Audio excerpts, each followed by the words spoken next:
Hey everyone, I hope you're doing well and are having a flare-free day. In today's video, I thought that I would just sit down and have a quick, honest chat about how I'm feeling in the third trimester of my pregnancy. I'm currently in week 32, but I'm entering week 33 on Monday. So it's Friday today, Monday will be week 33. And it just seems surreal that I'm in my third trimester. I feel like the first trimester went very slowly because there were a lot of complications and scary moments, as you may or may not know. I'll post a video here about my journey in the first trimester, which was not easy, especially living with endometriosis. There are a lot of scary moments that happened, and I was always kind of told throughout the journey that it may not go to full term. And so I was always kind of on edge about, is my body going to be able to house this cute little being for the full term? Will they be able to see the second term? Will they be able to see the end of the first? There was milestones that I was looking at throughout my journey, and to just know that I'm entering week 33 and feeling this little one move around daily is just makes me feel really emotional at times, because it just was a really hard start. And there are emotions that are coming forward now that I guess I have had time to come to terms with, or not come to terms with, but I guess allow in, because throughout the pregnancy, I think I was a bit more on edge of if it was going to stay or if it was going to last, if I was going to see this baby. And being in the third trimester allows me a little bit more of peace of mind that things are going the way that they're supposed to be. And so having that bit of time to say, okay, I can relax them in the third trimester, things are a lot better than the first and second. Now all the emotions come forward that I probably didn't deal with properly when they were coming forward in the first and second trimester. One emotion that is coming forward in the forefront right now is excitement. I am so excited to meet this little one face to face, just to have them in my hands and just, like cuddle them and just see them and just say, like, like me and my partner, like, we made you, and like, you're in our lives, like, we've waited for you, we've prayed for you, like, you are like the best thing that's like ever happened. And I'm just like emotional already about it, because I'm just so gosh darn excited to like meet them face to face.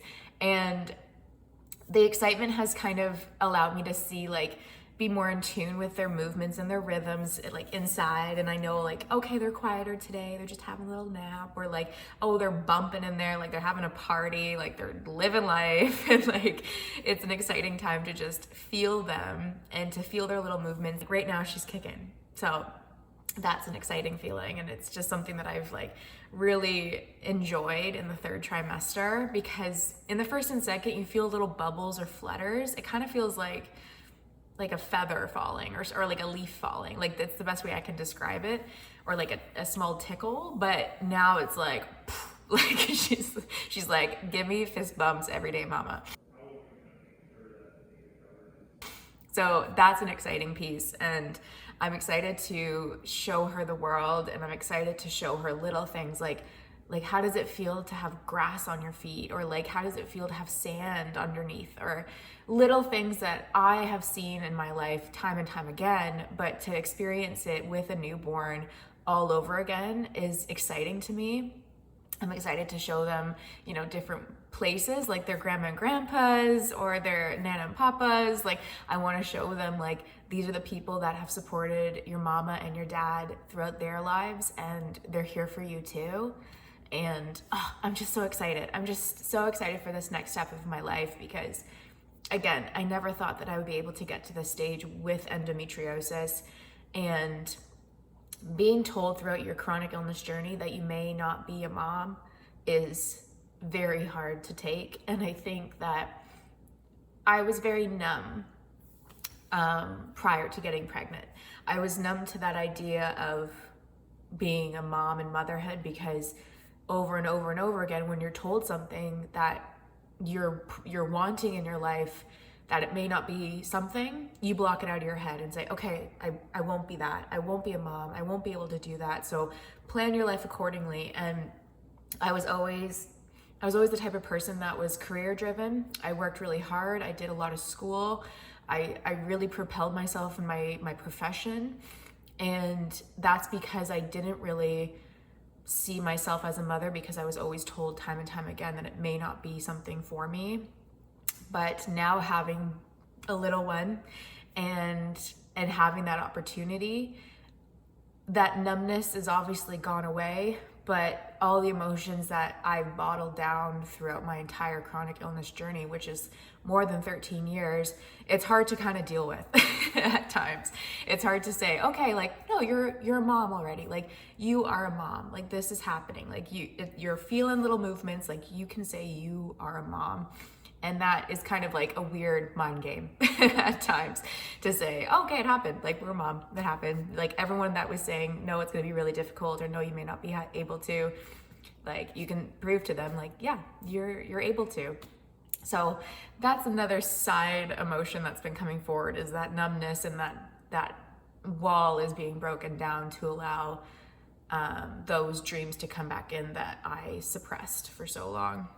Another emotion that's coming to the forefront in my third trimester is fear. I'm afraid of doing the wrong thing.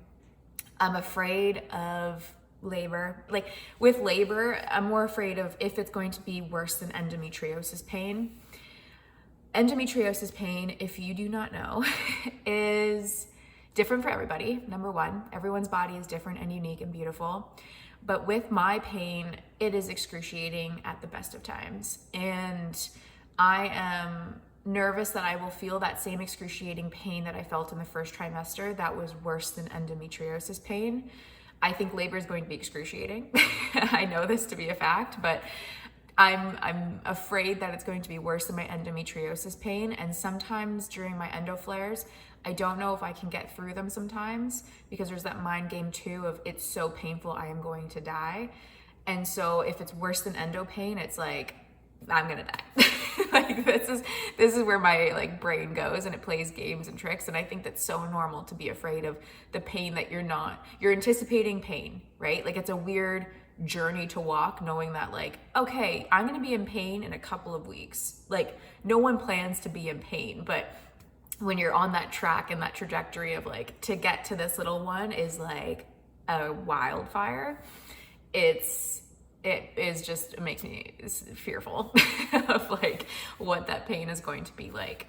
I think another aspect of fear that I'm experiencing is, and I think again, very common to feel, is if I'm going to be a good mom or a good partner to my fiance, like, to continue that relationship that we've built so much, and to this baby, like, I just want to make sure that I'm doing everything I can to support them and to meet their needs. And our little baby puppy, like, I want to make sure like I'm not regressing and not, like, not showing him enough love too, because he's part of the family too, and he's our little baby as well. So like, I'm fearful that I'm not going to be able to juggle relationships in my life to the extent that I would like to. And again, I think understanding that and acknowledging that is the first step of like, no, like, I'm not going to allow that to happen. I'm going to do my best to like make sure like we're all doing great. And yeah, there's going to be hard times too with every aspect of any relationship that we have, like baby wise, puppy wise, life wise, family wise. But I think if you understand that that's something you want to work on, then I think that's a good first step. But it's a little bit of fear that I hold. And I guess I'm fearful that, again, like, she will have a chronic illness the same way I have. And I'm fearful for what that future for her would look like, what that pain management would look like. This is a future fear I have for her, but it's a fear that I hold because I know how hard that journey has been with a chronic illness. And I don't want her to walk that same path that I had, which was pretty difficult to get answers and resources and support. But I'm here to support her too. That's my job. But I just hold that fear. There's other fears that come up too. It's a lot. There's a lot of emotions that come forward, and fear is definitely one of them. I would say a final emotion that's coming forward in this journey, and there's tons of other emotions. The third trimester has been a wild journey, but I would say at the forefront right now is weirdly grief. And now there's two sides to the coin of grief for me that I'm feeling. The first is grief for closing the chapter on my career for now. I'm going back to work. I'm going back for sure, but it's a weird feeling to close a chapter and grieve that process of, you know, you've worked so hard in your life to go down the career path. Like I did 3 university degrees. I've worked really hard in my field. It's a male-dominated industry. So I guess alongside fear, I'm worried that as a woman in the field that I'm in, I'm going to be penalized in some instance or some subliminal way for taking mat leave, maternity leave. And I just am grieving that path that I've walked for so long to close that door for a little bit, to open a whole new beautiful door and chapter and pathway to walk. And I've prayed for this pathway my whole life, but it's something that I don't know, and I've never walked before. So I guess grief in that instance is just closing a chapter on something that you knew and have practiced and are really good at. Like you know that you're an expert in your field, and closing that for a little bit is, you take time to grieve what that would look like. Another side of grief is closing the chapter on the identity that you had prior to being a mom, which is weird. It's a weird balance because in some instances I'm like, leave that past version behind. Like I've always wanted to be a mom, like see you later. like it's just, you've always wanted to be a mom, but you grieve that little part of your old self because they've gotten you so far in your journey to this point. And to say, not goodbye, your past versions of yourself are always still with you, and they teach you stuff, and you've learned so much from them, and you've learned life lessons, and you keep walking the path that they've walked for you. But it's a weird, you grieve the version of yourself that you once knew to become something that is so much better and fulfilling. You just grieve that version of yourself, if that makes sense. That, you know, you'll never be that version of yourself again without the motherhood aspect, which is fine. But it's a weird chapter to close and to say goodbye to, and to just, you know, thank the previous versions of yourself that got you to where you are today. I don't know, I feel like there's so many emotions that I'm feeling, and I'm probably not coming across very like eloquently, but lots of emotions happening in the 3rd trimester, and overall feeling very blessed and feeling very like in awe of my body every single day and what it does for me. And if you are walking a path right now that seems scary or seems new, it can be daunting, and it can be really, really scary at times. And the unknowns can present good and bad things around every corner. That's with every step we take in whatever path we decide to go down.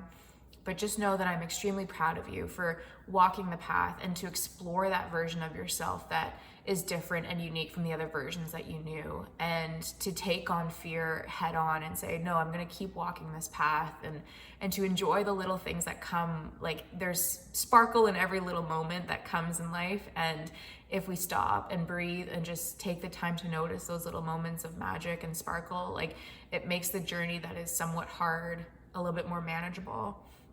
And so if you're feeling emotions, it's okay to feel those emotions. It's okay to let those feelings in and to acknowledge them as they come. And if you're in your pregnancy journey or your chronic illness journey, just know that I am so proud of you. Just know, like I know how hard both journeys can be, and I'm just so incredibly proud of you for whatever you decide to do in either journey. Your body is beautiful. Your body is unique. Your body is worth celebrating. So I just wanted to say that. And if you are in your chronic illness journey or your pregnancy journey and are feeling all sorts of different emotions, feel free to comment them in the box below. Let them out. It's okay. It's a safe space here. You know, you're not alone in those feelings that you're having. So feel free to comment down below the feelings that have come forward in your journey. And we're in it together. I'm always here to support you, and I'm in your corner 100%. So whatever you decide to do in your journey, know that I am in your corner. Okay. With that, I will talk to you on the next one.